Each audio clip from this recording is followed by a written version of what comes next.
Shalom, everyone, and good morning. Thank you for being here today with me on Let's Talk Torah. This is the Sunday edition where we go over the Haftarah and the Besorah portion that correlates with this week's Shemot. And we had a great Let's Talk Torah Friday fellowship a few days ago with our brother Stephen Lane. He brought some wonderful insight. Really, I'm still pondering and thinking on some of the things he brought. So if you haven't seen that episode, be sure to check that out. It was a great pleasure to have him. I always enjoy what he has to share with us. You know, exciting times. We have finished the book of Genesis, or Bereshit, and we are now moving on into Exodus. Just so many great lessons, parables to learn from these stories. And, you know, we all say history repeats itself. So it is important to take note of what's happening and how we can improve on these situations as they come up in our own lives. Shalom, everybody. Hope you are having a wonderful Sunday. It's a great word from Robert this morning on Mercy Poured Forth, discussing happiness and how true happiness comes from Yah. We can't make our own happiness. No one else on this earth can make our own happiness. The material things can't create true happiness, but only Yah. And I will say for myself, you know, over these last few years of stepping away from the world, trying to be set apart, grow closer to yahuah, I may have lost things of this world, friendships, relationships, material things, all kinds of different things. But I have never truly been happier because the closeness that I have grown to our Father, digging into His Word and realizing His blessings and promises that come with living a set-apart lifestyle. So if you are still struggling to find your true happiness, know that the only way to truly find that is through our Father and His Son, Messiah. Good morning, Beck. Glad to see you. Hope you're having a wonderful Sunday morning, as well as my wife and anyone else there in the chat or watching later on. I hope this is a blessing for you. So we are just going to go ahead and get into this portion today. The Haftarah is actually split up a little bit, a few different segments, all out of Isaiah, starting in 27:6 through 28:13. And then we're going to skip over to chapter 29 and just have a few verses there, 22 and 23. And then the Besorah portion is coming from Matthew 2, 1 through 12. And of course, that's discussing the birth of our Messiah and the visitors of the Magi. Just what a wonderful story and a blessing that we have all received through the birth of Messiah. All right, let's get this pulled up here.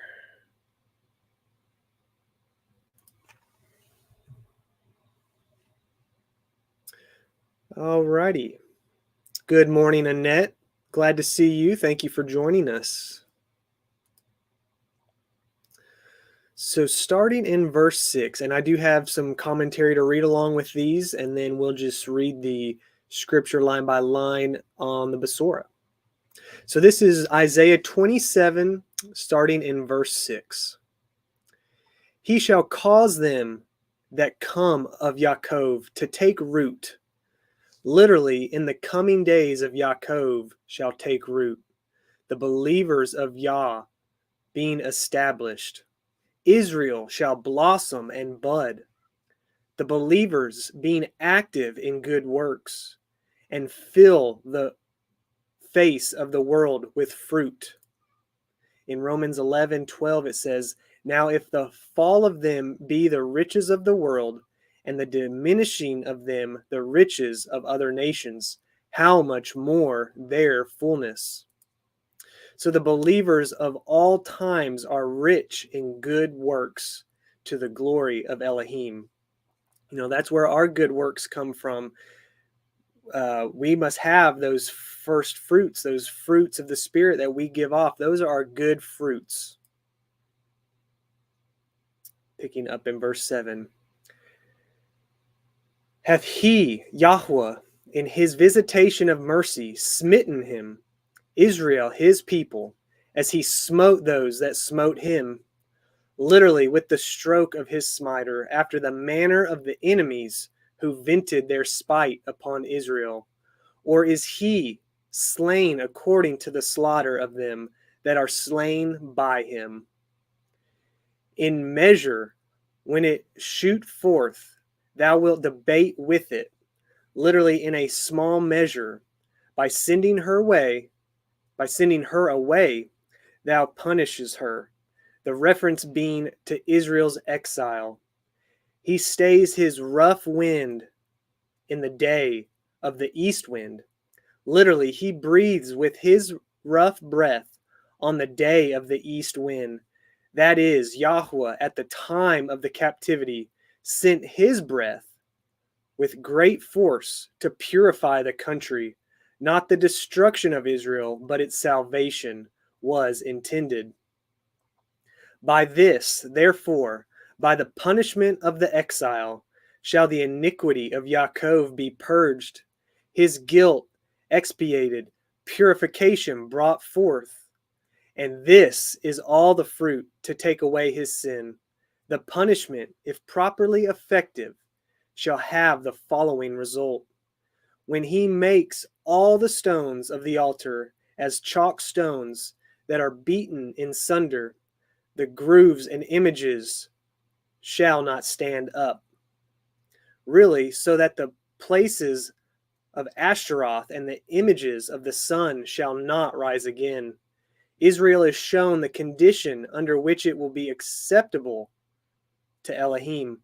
By dashing to pieces the stones of their idolatrous altars and destroying both the idols and their pedestals, the people of the land will give evidence of the fruit of the expiation that has been rendered and of the forgiveness that has been received. All that is stated in emphatic contrast to the fate which overcame the city of wickedness, the representative of hostility against Elohim. Yet the defense city, the center of worldly power, shall be desolate, and the habitation forsaken, and left like a wilderness, without inhabitants. There shall the calf feed, and there shall he lie down and consume the branches thereof, the foliage of the bushes covering the ruined city. When the boughs thereof are withered, they shall be broken off, the twigs of the dry shrubs falling off. The women come and set them on fire, gathering them for fuel. For it is a people of no understanding, namely of the ways of Elohim. That is why this desolation comes upon them. Therefore he that made them will not have mercy on them, and he that formed them will show them no favor. And all who oppose him are his enemies, and are treated accordingly.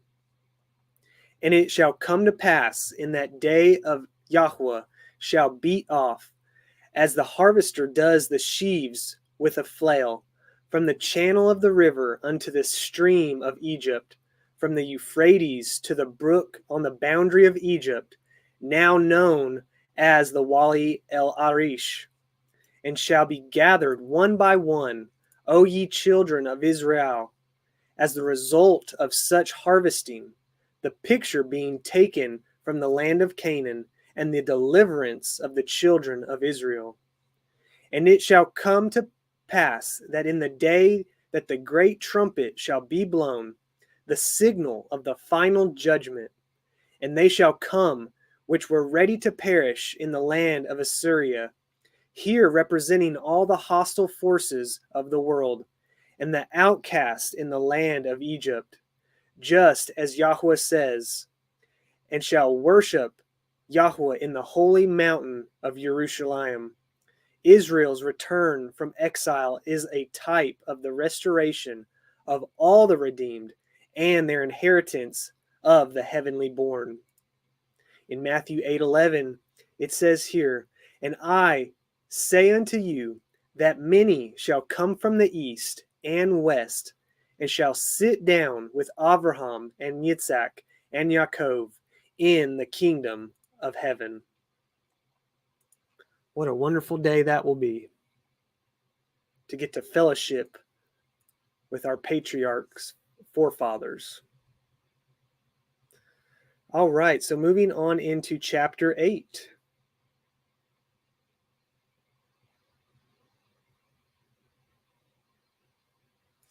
Let's see here. I want to make sure I don't go too far. Okay, going to 13.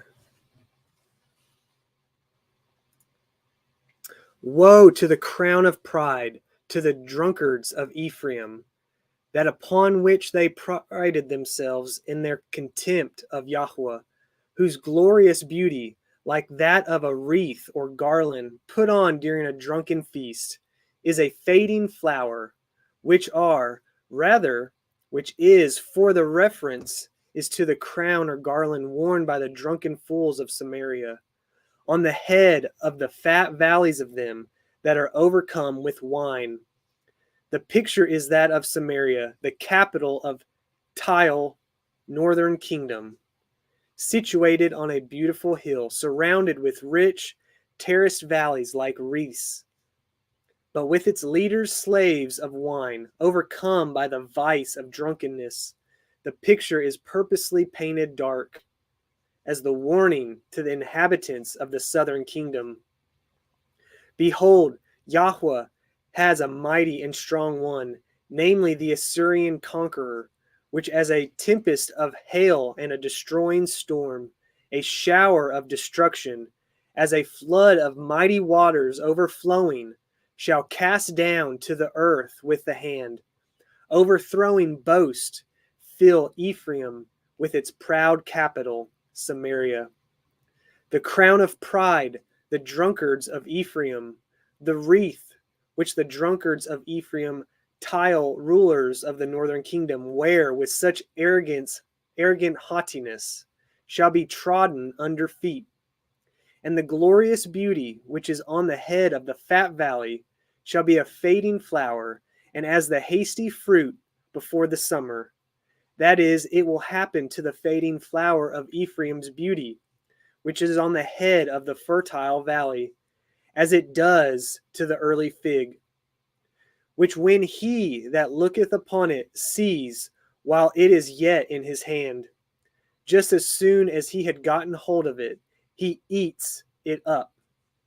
The ruin of Samaria took place in hardly more than 4 or 5 years, and there was as yet no intimation of its destruction when the prophet wrote these words, but the reference to the overthrow of a false glory of Samaria leads to the mention of the divine, the messianic beauty. In that day, with the dawn of the messianic era, shall yahuah Sebaoth be for a crown of glory and for a diadem of beauty unto the residue of his people, namely to the believers of the true Israel, especially in the New Testament, the small number from all nations and peoples who accept the Messiah.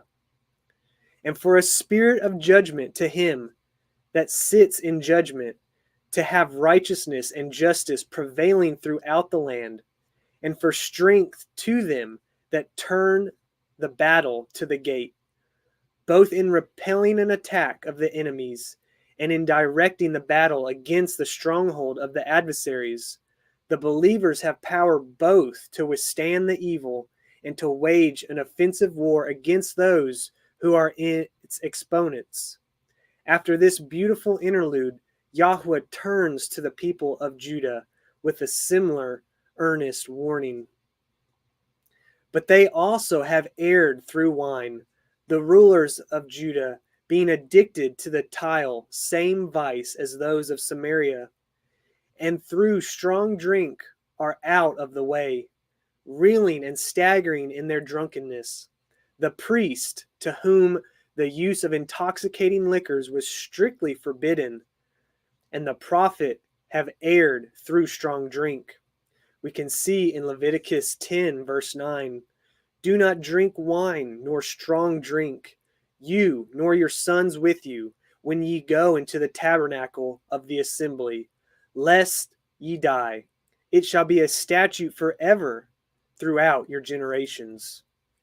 And in Ezekiel 44, verse 21, neither shall any priest drink wine when they enter into the inner court. So they are swallowed up of wine, altogether overcome by this vice. They are out of the way through strong drink. They err in vision at the very time when they should be under the influence of the Spirit of Elohim alone. They stumble in judgment, their befuddled minds causing them to make wrong applications and interpretations of the law. Kind of gives a new meaning when we consider that now our bodies are the living tabernacle. Should we be ingesting the wine, being drunken off the wine? Obviously, it shows here a warning that interpretations of the word can be misunderstood. You can be led astray with those. So be wary about drunkenness. It is a warning. Verse 8, For all tables are full of vomit and filthiness, the result of their beastly drunkenness, so that there is no place clean. The prophet paints the picture of their besottedness before the eyes of those leaders of the people, in order to hold the filth of their vice up before them as in a mirror. He now introduces the drunken adversaries in person with all their scoffing comment of his warnings. Whom shall he teach knowledge? So they sneeringly asked. And whom shall he make to understand doctrine, presuming to teach them knowledge? Them that are weaned from the milk and drawn from the breast, they would have him know that they are no unweaned children, and that they are tired of his schoolmastery ways. They now try to heap ridicule and mockery upon him by stammering about his endless preaching and dining in their ears. For precept must be upon precept, precept upon precept, line upon line, line upon line, that is, rule upon rule, here a little and there a little, and gist of their attempted reproach being that the prophet was wearying their souls with a mass of little rules and precepts, directions and warnings in wearisome repetition, and without a right plan and order. For with the stammering lips and another tongue will he, namely yahuah, speak to this people, namely by a foreign and hostile people, whose language would indeed seem strange and barbarous to them, the Assyrian invaders. To whom he said, or who said to them, This is the rest, wherewith ye may cause the weary to rest. For that is what yahuah in his word offers to weary souls, longing for salvation. And this is the refreshing, yet they would not hear. They despised and rejected the word of yahuah.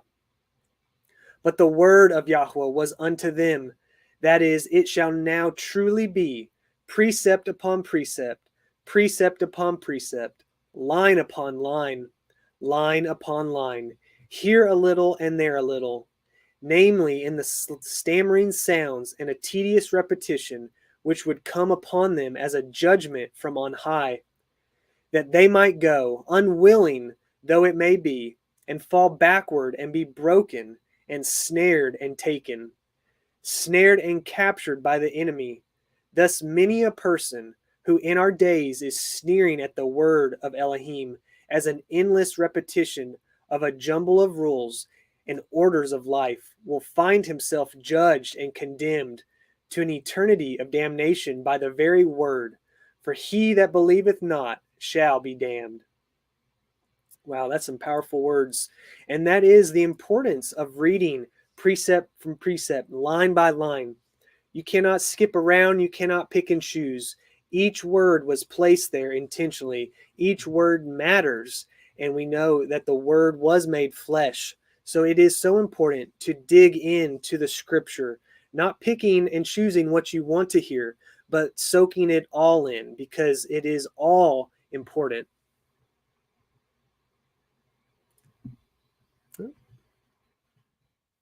All right, we're going to move on to the Besorah portion. Matthew 2, 1 through 12, the visit of the wise men, the Magi. Now when Yahusha was born in Bethlehem of Yahud, in the days of Herod his king, the king, behold, there came Magi from the east to Jerusalem, saying, where is he that is born king of the Yahudim? For we have seen his star rising in the east, and are come to worship him. When Herod the king had heard these things, he was troubled, and all Jerusalem with him. And when he had gathered all the chief priests and scribes of the people together, he demanded of them where Mashiach should be born. And they said unto him, in Bethlehem of Yahud, for this it is written by the prophet, and you, Bethlehem, in the land of Yehudah, are not the least among the princes of Yehudah. For out of you shall come a governor that shall rule my people, Yasharel. Then Herod, when he had privily called the Magi, inquired of them diligently what time the star appeared. And he sent them to Bethlehem, and said, go and search diligently for the young child, and when ye have found him, bring me word again, that I may come and worship him also. When they had heard the king, they departed, and lo, the star which they saw rising in the east went before them, till it came and stood over where the young child was. When they saw the star, they rejoiced with exceedingly great joy. And when they were come into the house, they saw the young child with Miriam his mother, and fell down and worshipped him.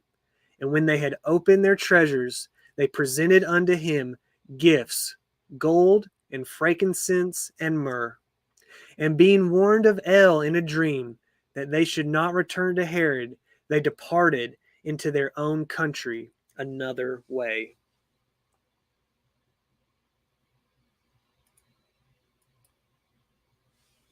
Such a wonderful chapter there, the birth of our Messiah, and what many blessings to come from that event. And we are still reaping those blessings. So I just encourage you, if you don't know Messiah, get to know him. Open up the Word. Get into the Word. Start at the beginning. Bereshit in Genesis 1.